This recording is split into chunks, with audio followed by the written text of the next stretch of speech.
मला कल्पना आहे की तुम्ही या संदर्भात प्रश्न विचारणार आहात म्हणून या बाबतीमध्ये मला एकच आपल्याला सांगायचं आहे की मी खरं म्हणजे हा इतका छोटा विषय आहे, हा विषय एवढा लांबला का हे मलाही कळलं नाही।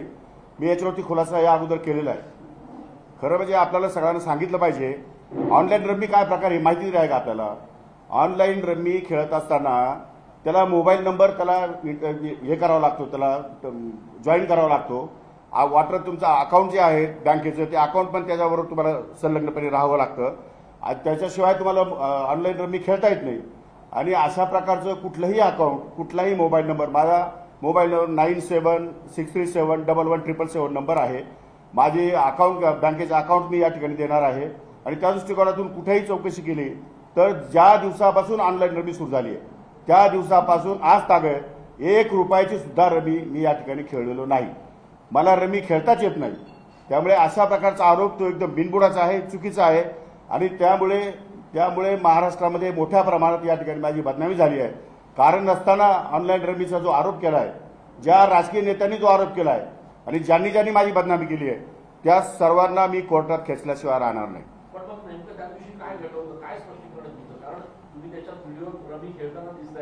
रम्मी नाहीच। मी सांगितलं की मी त्या दिवशी हाऊसमध्ये माझं काम होतं, 6 वाजता हाऊसचा टाइम होता, माझं लक्षवेधी होती आणि मला माझ्या OSD कडनं किंवा कोणाकडनं जरी माहिती मागवायची असेल तर SMS करावा लागतो किंवा फोन करावा लागतो किंवा मग या ठिकाणी तिथे त्यांना मध्ये येता येत नाही।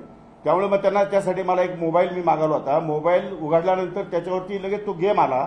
तो गेम पॉपअप होतो सारखे 5-5 1-1 सेकंदाला ते गेम येत असतात। तो गेम मला तो स्काईप करता आला नाही कारण तो मोबाईल नवीन होता माझ्या दृष्टिकोनातून। स्काईप कसं करायचं मला त्यात कळत नव्हतं, पण नंतर तो स्काईप केलेला आहे, पण स्काईप केलेला व्हिडिओ तुमच्यापर्यंत आलाच नाही किंवा तुम्ही दाखवलाच नाही। त्यामुळे तशा प्रकारचं जो त्याचे गेम येतात वारंवार सारखे, तो काही एकच गेम येत नाही। आतापर्यंत मोबाईलवरती तुम्ही मोबाईल काढले तर 5G मध्ये आपण चाललोय। त्यामुळे मोबाईलमध्ये कुठलाही गेम पटकन लगेच पॉपअप होतात, पटकन पुढे येतात आणि स्काईप करावे लागतात, पण स्काईप पण ते 30 सेकंद होत नाही। आणि हा 18 सेकंदाचा फक्त व्हिडिओ आहे जो जेव्हा मी फक्त मोबाईल उघडला आणि त्यातून त्याला स्काईप करायसाठी प्रयत्न करत होतो तेवढ्या वेळातला हा 10-15 सेकंदाचा फक्त व्हिडिओ त्यांनी शूट केला आणि त्याच्यावरती आरोप प्रत्यारोप या ठिकाणी सुरू झाले। कारण नेवाचं त्याच्यामध्ये काही संबंध नव्हता आणि ते खेळण्याचा पूर्ण खेळ का दाखवला नाही त्यांनी। पूर्ण या ठिकाणी जर दाखवलं असतं तर आपल्या लक्षात आलं असतं मीडियाच्या आणि महाराष्ट्राच्या सुद्धा की अशा प्रकारचं काही त्याच्यामध्ये तथ्य नाही आहे। त्यामुळे मी आता माननीय मुख्यमंत्री, माननीय उपमुख्यमंत्री, माननीय सभापती आणि माननीय अध्यक्ष विधानसभा या चौघांनाही लिखित पत्र देणार आहे। या संपूर्ण प्रकरणाची सखोल चौकशी होण्याची आवश्यकता आहे। त्यामुळे माझ्या पत्राच्या आधारे आपण चौकशी करावी। जर मी ऑनलाईन रम्मी खेळत असेल आणि मी जर दोषी सापडलो तर नागपूरच्या अधिवेशनामध्ये उपमुख्यमंत्री किंवा मुख्यमंत्री दोघांपैकी कोणी एकाने निवेदन करावं। त्या क्षणाला न थांबता मंत्री आणि उपमुख्यमंत्री आणि मुख्यमंत्र्यांना न भेटता राज्यपालाकडे जाऊन मी माझा राजीनामा सादर करेन।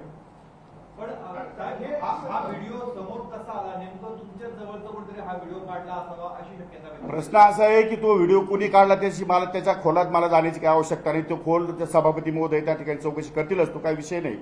परंतु त्याच्यामध्ये एवढं विशेष काही नव्हतं की ज्याच्यामुळे महाराष्ट्रातल्या शेतकऱ्यांच्या भावना दुखवतील किंवा त्याच्यामुळे आता छावा संघटनेच्या काही पदाधिकाऱ्यांमध्ये भावना दुखवतील, असं कुठल्याही प्रकारचं काहीही नव्हतं। काहीही असं वेडवाकडे केलेलं नाही।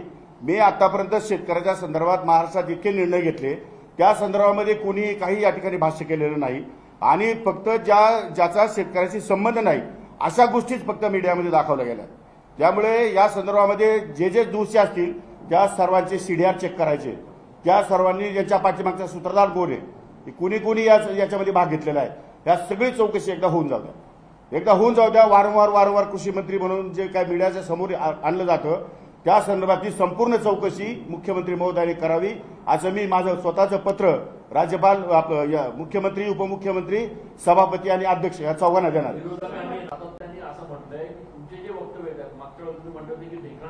पंचनामा करायचा का किंवा त्याच्या आधी काही शेतकऱ्यांच्या संदर्भात तुमचं जे वक्तव्य होतं हे अंडरलाईन करून सांगितलेलं आहे की अशा पद्धतीचं वक्तव्य कृषी मंत्री का करतात? अहो मला सांगा, ढेकळ म्हणजे काय ते सांगा तुम्ही। जर तुम्हाला ढेकळाचा अर्थच कळत नाही तर त्यावरती उगीच मीडियामध्ये बदनामी का करतात? ढेकळ म्हणजे एकदा त्यामध्ये पीक काढणी प्रयोग संपला की त्यानंतर शेतीला नांगरट करावी लागते आणि नांगरट केल्यानंतर त्या नांगरटीमध्ये जर शेती पाणी बागायती असेल तर काही प्रमाणात मातीचे या ठिकाणी मोठे मोठे ढेपले या ठिकाणी बाहेर येतात, काही ठिकाणी माती बाहेर येते, काही ठिकाणी मोरूब येतो.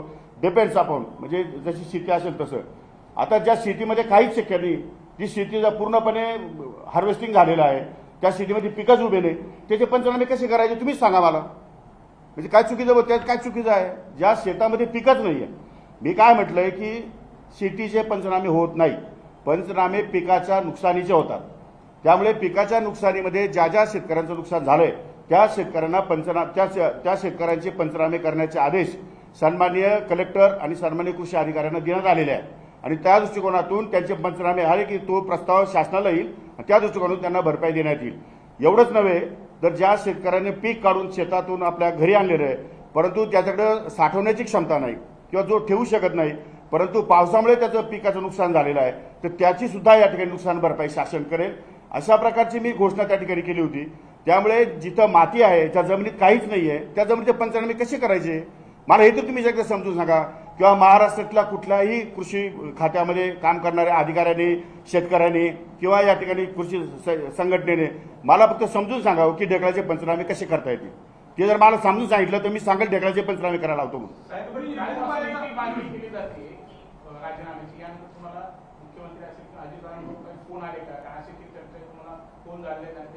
प्रश्न असा आहे, राजीनामा देण्यासारखं घडलं काय? राजीनामा देण्यासारखं घडलं काय? मी काय कोणाचा विनयभंग केलेला आहे, मी चोर केलेलं आहे, शेतकऱ्यांच्या विरोधात निर्णय घेतलेला आहे, माझी काय पार्श्वभूमी गुन्हेगारीची आहे? काय झालं काय असं? एक फक्त फोटो ज्याचा व्हिडिओ त्यांनी रेकॉर्ड केला विरोधकांनी, त्यांना तर मी कोर्टात खेचणार, याबरोबर नुकसानीचा दावा पण दाखल करणार आहे. आणि त्यांनी जी माझी बदनामी केली आहे महाराष्ट्रामध्ये, एक तर मीडियावाल्यांनी काही एकदा टाकलं की त्या खाली लगेच प्रतिक्रिया यायला लागतात. आता माझा पाय तिरपा पडला, लगेच मीडियावर कृषी मंत्री यांचा पाय तिरपा पडला. अरे पाय तिरपा पडला म्हणजे कशामुळे पडला? खड्डा वाचवायला गेला की काय? बरं खड्डा वाचवायला गेलो सांगितलं तर तुम्ही लगेच दांडू घेऊन बाहेर. खड्डा कोणाचा आहे? हा महानगरपालिका तुम्ही आदेश दिले का? हा रस्ता MSRDCचा आहे का? हा BNCचा आहे का? हा MMRDAचा आहे का? म्हणजे अशा प्रकारे उपप्रश्न अनेक निर्माण होतात. आणि एवढं करून मग खाली प्रतिक्रिया देणारे काय लिहितात? प्रतिक्रिया म्हणतो हा दारूच पिलेला असेल, दुसरा म्हणतो नाही सकाळची वेळ दिसते, हा सकाळी दारू गांजा पिलेला असेल, तिसरा म्हणतो नाही ह्या कुठे त्या बाजूला बाई दिसते फोटोमध्ये, त्या बाईकडे बघत असेल म्हणून पाय तिरपा पडला असेल. म्हणजे अंदाज लावता आता छोटा प्रश्न आहे. पाय तिरपा पडला तर त्याच्यामध्ये का पाय तिरपा पडला? खड्ड्यामुळे आमचा पाय तिरपा पडला, खड्डा भरण्याचे आदेश देण्यात आले, दोनच विषय आहेत. पण तशा प्रकारचं महाराष्ट्राचे मुख्यमंत्री असं म्हणतात की जे काही घडलंय सभागृहामध्ये रवी खेळणं किंवा तर हे घोषणामा नाही असं मुख्यमंत्री. बरोबर आहे, मुख्यमंत्र्यांना ब्रीफ मी या ठिकाणी केलेलं नाही, माझ्याकडून मुख्यमंत्र्यांना सांगण्यात आलेलं नाही आणि त्यांच्याकडून चौकशी पण झालेली नाहीये. त्याच्यामुळे त्यांचा समज होणं साहजिक आहे. मीडियावरती विश्वास ठेवून माननीय मुख्यमंत्री महोदयांनी स्टेटमेंट केलेलं दिसतंय, परंतु तसं प्रकारचं कुठलंही काम मी या ठिकाणी खेळलो नाही आणि खेळणं बरोबर नाही. मी 25 वर्षापासून विधानसभेमध्ये आहे. विधानसभेचे नियम कायदे मला सगळे समजतात. विधानसभेमध्ये काय करावं, विधानसभेमध्ये काय करू नये, विधान परिषदेमध्ये काय करावं, काय करू नये याच्या नियमाची मला पूर्णपणे काळजी आहे आणि हे 25 वर्षापासून मी ते नियम पाळतो. आता सुद्धा मी नियम पाळलेले आहेत. फक्त तेवढ्या 10-12 सेकंदासाठी जो स्किप होऊ शकला नाही, तेवढा एकापुरता एक विषय आहे आणि तो विषय अनावश्यक या ठिकाणी मीडियाच्या किंवा दुसऱ्या लोकांनी या ठिकाणी लावून धरलेला आहे.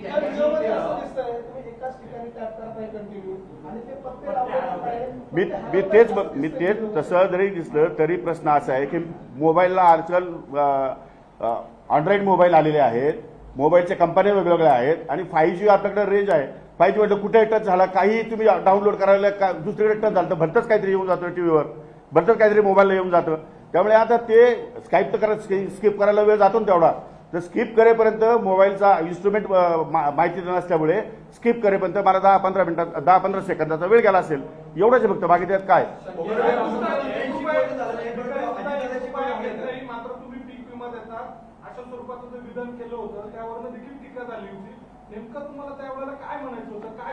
प्रश्न असा आहे, शेतकऱ्यांकडनं 1 रुपया शासन घेतं, शेतकऱ्यांना 1 रुपया देत नाही आम्ही.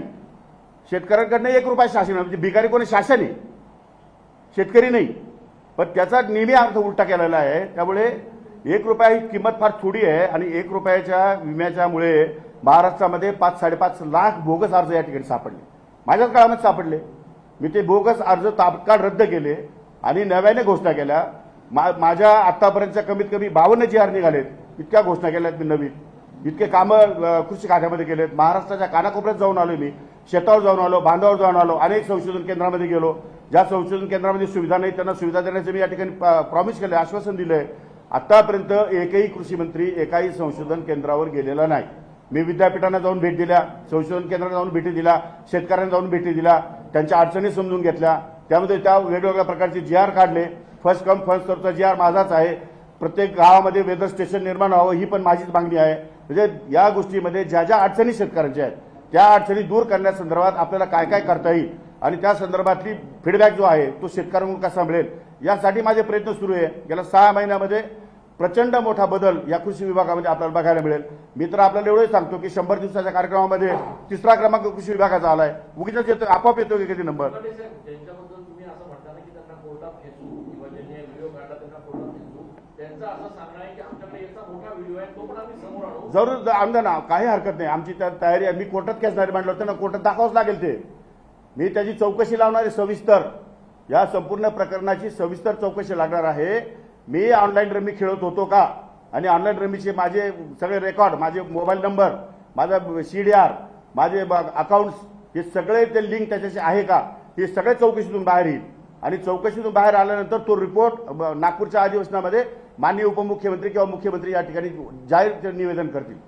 आणि त्या संदर्भात जर मी दोषी सापडलो तर मी त्या क्षणाला 1 सेकंदामध्ये राज्यपालकडे जाऊन माझा राजीनामा देऊन टाकेन. ते कोण काय बोलतं, विरोधक काय बोलतात याच्याशी मला घेणं नाही. पण जे जे विरोधक जे बोलले माझ्या संदर्भात, रमीच्या संदर्भामध्ये, त्या सर्व विरोधकांना आबरू नुकसानीचा दावा मी त्यांच्यावर दाखल केल्याशिवाय राहणार नाही. साहेब, मुख्यमंत्र्यांशी बोलणं झालं नाही, परंतु उपमुख्यमंत्री अजितदादांशी या संदर्भात नाही बोलणं झालं. त्यांचा फोन वगैरे काही आला नाही, फोन बंद आहे त्यांचा, फोन स्विच ऑफ आहे. पण आपल्याला म्हणजे एवढं वादळ उठलेलं असताना आपल्याला असं वाटलं नाही का मुख्यमंत्री उपमुख्यमंत्र्यांच्या कानावर घालावं, आपली बाजू त्यांच्याबद्दल मांडावी? मुळात वादंग उठवलं कुणी? वादंग उठण्यासारखं झालं काय? मी अनावश्यक गंभीरता निर्माण करताय. मला तेच सांगायचं ना, मला सगळ्या ज्या लोक दोषी आहेत यांचे सगळ्यांचे CDR चेक करायचे आहेत. यांच्या पाठीमध्ये नेमकं कोण आहे, यांच्या पाठीमध्ये यांना कोणाचे फोन जातात, हे कोणामुळे मला टार्गेट करताय आणि 5-5, 10-10 सेकंदाची फक्त जाहिरात दाखवतात. मी शेतकऱ्यांना म्हटलो नाही, मी असं म्हटलो की लग्न कार्य आणि सुपाऱ्या याच्यावरती खर्च जास्त कोणीच करू नये. म्हणजे शेतकरीच नाही, शेतकऱ्यांनी तर करूच नये, परंतु इतर सुद्धा व्यापारी आहेत, उद्योजक आहेत, नोकरदार आहेत. लग्न ही काय स्पर्धा नाही, लग्न हा एक संस्कार आहे. त्यामुळे संस्काराच्या पद्धतीने करावं आणि तो मला अधिकार आहे. कारण मी लग्न माझं स्वतःचं मंदिरामध्ये केलेलं आहे. मी माझ्या लग्नावर खर्च केलेला नाही. माझ्या मुलीचं लग्न सुद्धा मी 200 लोकांमध्ये केलेलं आहे. त्यामुळे मला नैतिक अधिकार आहे बोलण्याचा. कुणी बोलावं, ज्याला नैतिक अधिकार आहे तोच बोलू शकतो ना. मी काय राजकीय पुढाऱ्यांसारखे लग्न केलेलं नाहीये. मी साध्या मंदिरात जाऊन लग्न केलंय माझं.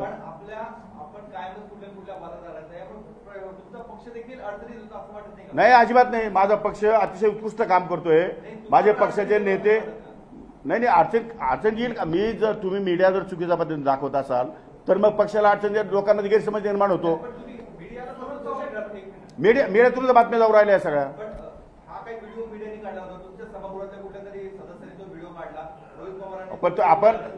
पण माझं असं म्हणणं आहे की मीडियाने खात्री करणं आवश्यक होतं का नाही. हा तुमचा काय फोटो आहे, कशामुळे आलाय, हा रमी आहे का काय आहे, मला विचारलं असतं तर कदाचित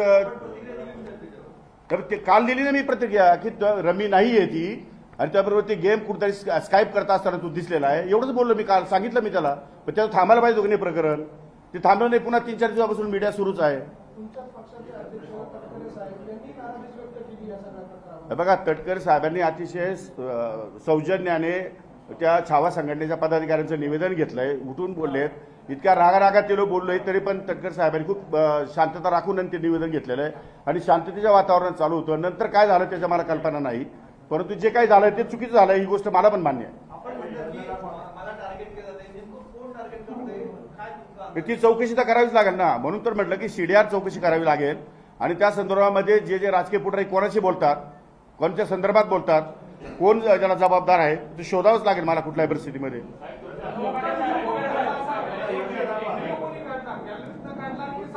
ते नाही सांगता येणार मला. चौकशी जोपर्यंत करत नाही तोपर्यंत. हा, सभागृहामध्ये जो विषय होतो तो न्यायपालिकेत घेऊन जाता येत नाही. दावा कोणावर आणि कसं दाखल करणार? चौकशी करणार, पहिले सभापती चौकशी करणार, पहिले अध्यक्ष चौकशी करणार. खालच्या हाऊसच्या लोकांना वरच्या हाऊसमधल्या मंत्र्यांविषयी असं बोलता येते की नाही, तो कायदा काय ते तपासून घेणार. ते काय त्याचा चौकशी अहवाल आल्यानंतर मी माझी केस कोर्टामध्ये त्यांना शोकास नोटीस देणार.